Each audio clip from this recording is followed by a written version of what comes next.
Opo mga kabentusa, it's client today naman. At ngayon po ay pupunta na ako sa client ko. Grabe.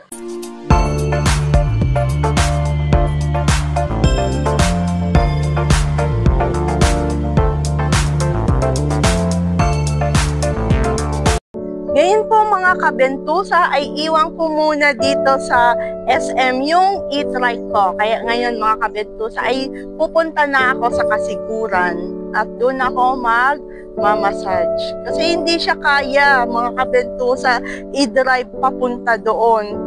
Eh kukunti lang yung kilometro niya, 40 to 60 kilometers lang po to yung Eat Right na to. Hindi around Sorsogon City lang po ang kaya niya i-drive.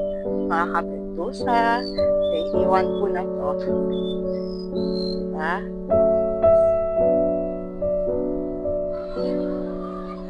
Ngayon po mga kabentusa ay pupunta na ako sa terminal ngayon at sasakay ako ng jeep for going to Kasiguran.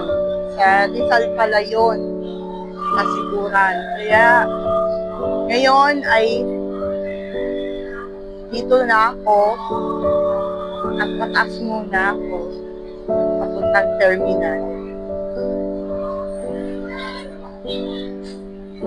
Mga kabentusa ay wala pa akong permission dito para mag-vlog kasi bawal silang kunan ng video or pictures. Wala tayong permission.